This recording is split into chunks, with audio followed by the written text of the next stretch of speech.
Hi there guys, Ken from Miniature Wargaming Warriors, and today is part 4 of the Stalingrad board build.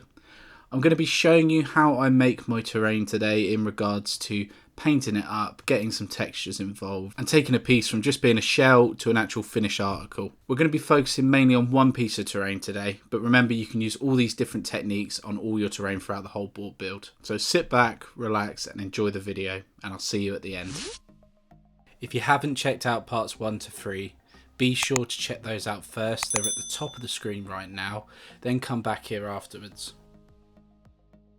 So like with all the other aspects of the board build, my chain of thought for this section was going to be, how am I going to achieve what I want to achieve in the time that I want to do it? Is it going to take me any longer than I think it's going to? What are the obstacles that I'm going to have? Things like this always play on my mind when I start a new project. Like this piece of terrain, technically it's a new project. You know, it's a project within a project. I want this terrain to look really cool on the tabletop, play some really great games with it and create some really fun memories. So first of all, I plan out what I'm going to do and in what order I'm going to do it. You can do this in several ways. You can write it down.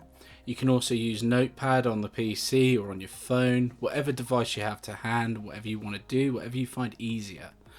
Because at the end of the day, the hobby is the relaxing part. We should all be having fun while we're doing this. We don't do this hobby to get stressed out. Why not take the extra 5 minutes? Just to write out a list in what order you're going to do things. Think about it. Think, what am I going to do first? What am I going to do second? Then what am I going to do third? All things should come into consideration when doing this list.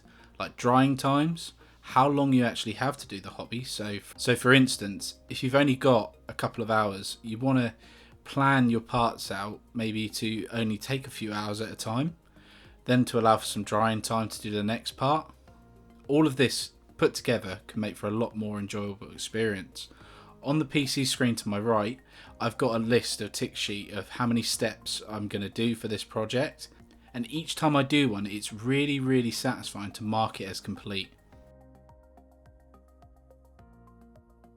Don't know what it is, but there's something about just ticking something off a list gets you through actually doing the project you're on. So step 1 for me was to actually test how long it would take the Mod Podge to dry. I did it over several different parts of the model just by applying it with a brush, just to work out how long it took. So that's how I knew that I should leave the Mod Podge for 24 hours before I start trying to apply any other sort of paint on it. I did this step because I wasn't sure if I was going to cover everything in Mod Podge or just the actual XPS foam. So that was my first step, ticked off, felt great. Second step is now what you're seeing is me cutting up the lollipop sticks and making the flooring for the actual terrain pieces. What I learned straight away was not to put the flooring in on the actual model, so don't actually complete the inner part. Do all that stuff outside, paint it separately, then glue it in once you're finally done. You can see throughout this time lapse it gets to a point where it's quite hard to get into certain places. Another great thing about having a YouTube channel is you, the subscribers. I can get some really good feedback on pieces that I do, hints and tips and tricks. I can try these techniques out first so you guys don't have to make the mistakes, so I can give you feedback. And you can also use the comment section to give me some feedback, so why not put a comment in the comment section below just to give people ideas on what they can do with their terrain building. At the end of the day, I've found that the tabletop hobby community are really friendly people and they're really nice to be around.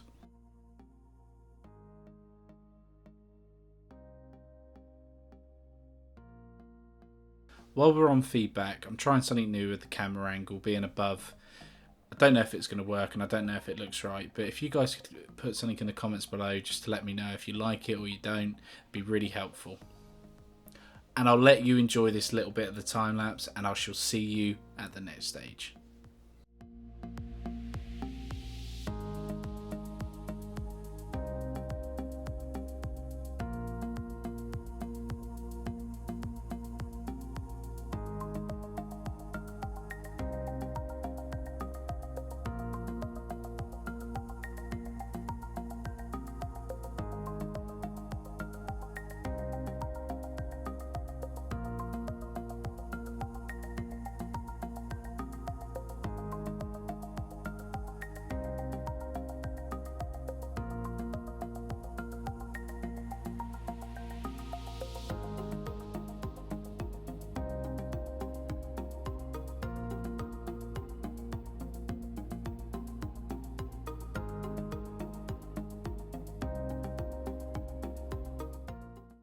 Now I'm going to move on to the Sculptor Mold, and I'm going to be putting that, say for example, on the actual floors themselves, also on the base.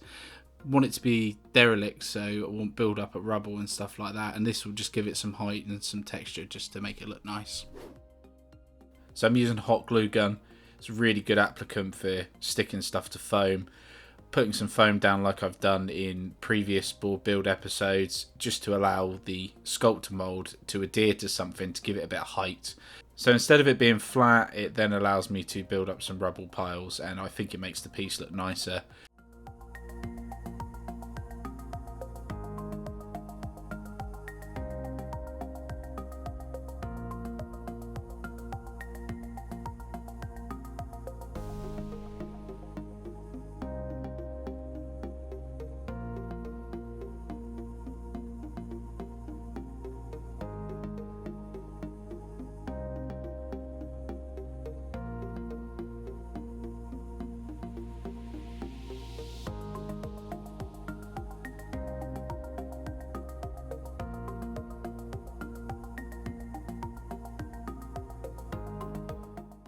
So we're all only human, and I forgot to do some steps for this piece of terrain, so I'm just using some XPS foam here. This is only 3mm thick, so it's not thick at all, just to build a staircase, just freehanding it.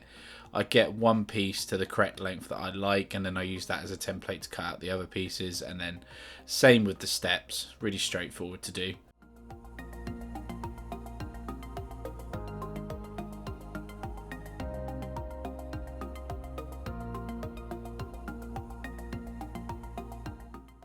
So as you know from other previous board build episodes, I like working with Sculptor Mold. It's a really simple recipe. It's just toilet paper and some plaster of Paris and some water. I make mine quite runny because it does allow for a bit more working time. So the thicker you make it, the quicker it will dry. This probably took in total about 5 hours to dry rock hard. But you can start working on it after about, I'd say about an hour to 2 hours if you really want to get cracking on. So I hope everybody's loving the video. Really can't wait to get this project finished completely. Get on the board once this COVID-19 outbreak's under control, and we can play some bolt action and chain of command games. Me and Liam are really looking forward to trying this board out. So that brings me on to you guys, and I want to see the answers in the comment section below. What's the first game that you're going to play with your friends when you get out this lockdown period? What's the first thing you're going to do? What's your jam, you know?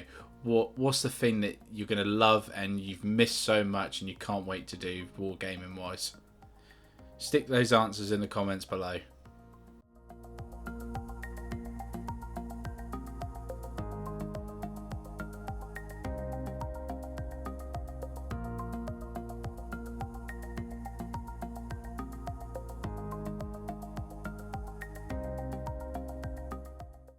So I'm not going to lie, getting the Sculptor Mold inside the bottom floor was quite a pain, especially where everything's already built. Like I said earlier, I do things in a little bit of a different order, but it's a trial and error situation. That's the best thing I love about the hobby, is we do things, you know, we learn from them and we improve. There's always room for improvement. Okay, now that bit's done, let's move on to the next section, which is the Mod Podge. I'm going to be using this all over the XPS foam itself. I put a bit of black paint into mine for the sole reason of I can see where it's spreading on a lot easier. It also makes it easier when I do my first initial layer with the airbrush, which is black paint, because the XPS foam itself has already got a partial black on it, so it makes the transparency a little bit less. So that's how I do it with this, and it gives it a nice seal. I'd recommend leaving it 12 to 24 hours for it to completely dry and completely seal before I move on to the next part. You can work on it after about 4 or 5. So let's crack on with that. And while I've got the chance, if I can just ask you to check out our Facebook and our Patreon pages, really goes a long way of helping the channel out, and I appreciate you all. So Mod Podge, really simple. I bought a big tub of it. I just added some black paint into it just to give it a darker finish. You can see I've already painted some, as I've said in my previous steps, just as a tester. Use it just to cover the XPS foam. It's just to seal it. I got the idea from Black Magic Crafts, Jeremy. Really, really good idea. It's helped the XPS foam as well in regards to it seems to have ridged it up a little bit better, so it's not so flexible, which is really quite nice. Also, it gives the black paint that I'm going to be putting on with the airbrush later on, it really gives it a black base to go against instead of it being pink, so I have to use less airbrush paint to make it that nice black colour. Finally actually getting some paint onto the model, even though it's a sealer, it's really nice. Instead of seeing that pink and purple from the XPS foam, to actually now start to see paint going on and it taking shape is probably one of my highlights of this whole build. Really, it was quite quick to do this part. Didn't take too long at all. It was just the drying time, and like I say earlier, I'd recommend probably leaving this between 12 and 24 hours. The reason behind this is you just want to make sure it's completely dry before you start applying the airbrush paint to it.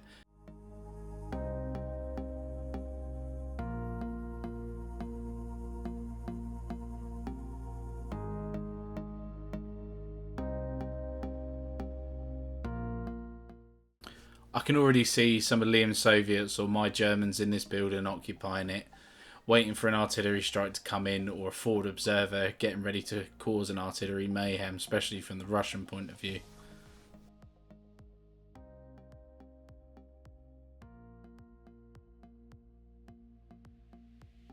So it's a new day, and we're now moving on to the next step, which is getting some actual rocks and grit onto the actual piece. So let's crack on.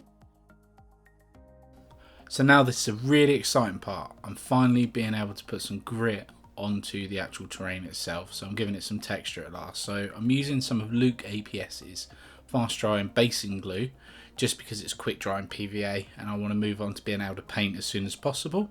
I'm doing a mixture of his city rubble grit that he does, and I've just got some basic sand, so I'm doing about 50-50. Just so I can save like the majority of the city rubble, because I'm going to be spraying over it anyway with an airbrush. Really easy step this bit, but it starts to really make the piece come together. And I will say one thing, it is a messy part, so you want to have some paper down or just a designated area that you don't mind getting a bit dirty, because you're going to need to either hoover or sweep up afterwards. So one thing I am going to take away from all this is, instead of doing everything one piece at a time, so doing this whole bit of terrain, I think I'm going to do it in a batch assembly. So I'm going to have all the terrain out at once, and all the Mod Podge that needs to be done, I'll do all the Mod Podge, then I'll move on to the next step, and then the next step, and then the next step, so on and so forth. I think overall it means only having to repeat the step once and not having to do it individually for every bit of terrain. I think that will be better over time. I'm going to give it a go, see how it goes, and I'll let you guys know further on in the build.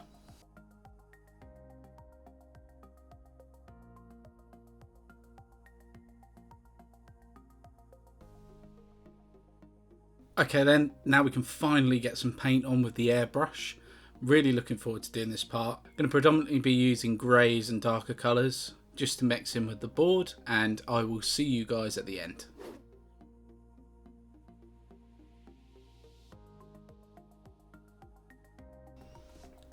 So this for me is without doubt the best part of any board build, or any build whatsoever, is finally getting the paint on the actual piece of terrain, or may it be a model or whatever it is. This was the main reason that I bought an airbrush, was to do pieces of terrain. I wasn't planning on doing minis like in detail, but for terrain I knew that the airbrush could be king. Being able to get a nice smooth even coat all over the model, fantastic. Safety when it comes to using airbrush is paramount. You got particles of paint and you don't want to be breathing this into your lungs. You want to try and be in a well ventilated room. I do have an extractor fan, but unfortunately I couldn't use it while I was filming this because I had to have the curtains closed, because I had to try and keep the light to a minimum, because I had to try and control the light. So I'm wearing a respirator, I've shut the door so the cat can't get in. When I'm finished in here, what I'll do is I will open the window wide, let the air circulate for an hour or so before I let the cat in here. Another thing I'll say about my airbrush, this is a Badger Universal 360. So the Universal 360 is quite cool because the cup on the top is not stationed where it is all the time. You can rotate it 360 degrees, so it does make getting into really hard spots quite easy. Only downside to this is the cup itself is quite small, so I am looking at getting an upgrade, say a Patriot 105 from Badger. I have seen other companies do airbrushes, but I'm really impressed with this Badger one. It was a bit of a nightmare at first for me to get this to work. Not now, but when I first bought it, it was second hand. That's a whole nother video in itself, and I will do that in the future. Now I'm getting to grips with using it. But what I'm doing is I'm just going over with black at first, and then I'm going to hit it with like a dark grey, just to give different tones all over the model. I then come along with Celestial Grey, which is Games Workshop paint, spray that all in the interior because I want it to be different to the exterior. I then decide I'm going to spray white all around the outside, only very slightly though, a light little haze, just to make little edges and features pop that little bit extra.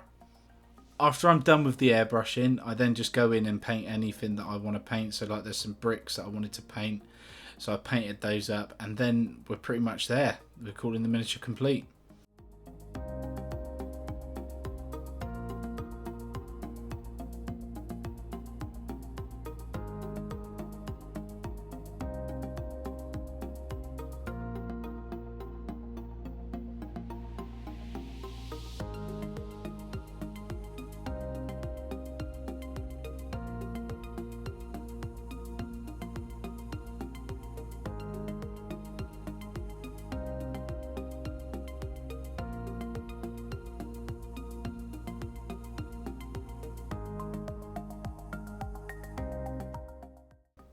So once again, I just want to say thank you to all my subscribers and the people that support me on Patreon. Really appreciate it, and it really does go a long way. It allows me to upgrade equipment and things like that. And everybody over on the Facebook group that's interacting every single day, it really, really, really does mean a lot. I've got over 1,000 subscribers now, and I could never have dreamed for that. And I just want to say really big thank you to everybody. I'm now going to do a roundup. I'm going to show you the actual terrain piece completed and hand back to myself. And here's the finished apartment block for the Stalingrad board build. Absolutely love it. I'm so happy with how it's turned out. Everything's gone right. There's a few little details that I want to go in and touch up. So for example, the bullet holes, I'm going to go in and maybe put a white paint inside just to symbolise chalk. I was unsure whether to do it brick or chalk. But I'll probably go with chalk, to be fair, with these. If I've got any brick buildings, I'll probably go in with the red. But overall, well happy with everything. I think it's going to make a great piece for the table, and I very much look forward to doing all the other pieces. Okay then guys, that is part 4 of the Stalingrad board build complete. Remember, you can use all the techniques I've shown you today to do all your different pieces of terrain as well as your board. So I will see you guys in part 5.